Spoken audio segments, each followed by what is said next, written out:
ҳамин гуноҳе ҳастае ки ана ботил мекунад савобро. Беғайр аз ширк.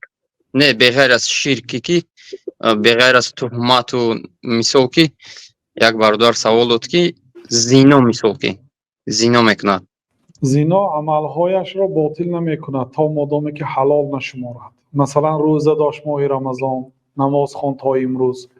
اون عملهاش رو بیهوده نمی کند لیکن حکمش قتل است. این هم بسیار جریمه کلان است، عظیم است.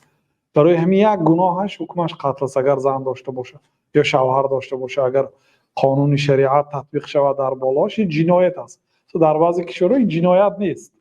اگر برازگی طرفین شده باشه این جنایت حساب نمیشه. دویم زن گرفتن جنایت است. نکاح کرده حلال و پاک زندگی کنه جنایت است، زندان میشه یا جریمه میشه. لیکن زنا جریمه هم نمیشه، جنایت هم نیست مادامی که به رازگی طرفین شده باشه. لیکن در شریعت این خیلی است. در شریعت حکمش سنگسال است. اما دیگر کارهای ثوابش بخشیده یعنی هبته نمیشه. تا مادامی که حلال نشمارد زنا رو حلال شمارد کافر میشه. کافر که شد عملهای پیشینش باطل میشه. الله تعالی میگه و قدمنا الی ما عملوا من عمل فجعلناه هباء منثورا. ما عملهای کافرها را مانند خاکی که در روز شمال به باد برباد داده شد همین خیلی میکنیم. یعنی عملهاش برباد میشه اگر کافر شه آدم. این چنین عملی عجب.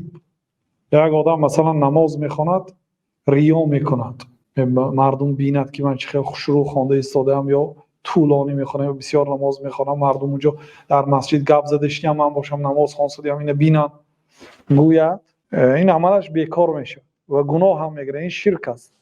اگر تعجب کند من تهجد میخونم اینا نمیخونم، من علم دارم اینا ندارم، من این کارو میکنم، من روزه میدارم فلانی نمیدارم، با عملی خودش عجب کند. عجب یعنی خودش با خودش تعجب کند. من چه خیلی آدم خوبم، این خیلی کارها رو کردم، اون خیلی کارها رو کردم. گفت همین تعجبم همون عمل بیکار میکنه. همه عملهاش رو نیو، همون عملی که به همون عمل تعجب کرد همون عمل رو بیکار میکنه. بله. سببی حضرت سببی دعا قبول نشدنش میشود همین گناهایی که هست.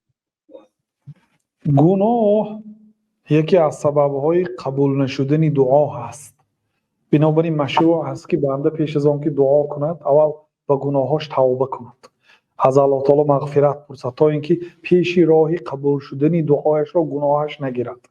گناه سببی هر یک مشکلی، هر یک ناآمدی گناه است. همین بینید که کمتر غمگین شدید، بینید که کمتر طبعتان خیره هست، بینید که کارتان راه نرفت، دانید که گناه کردید.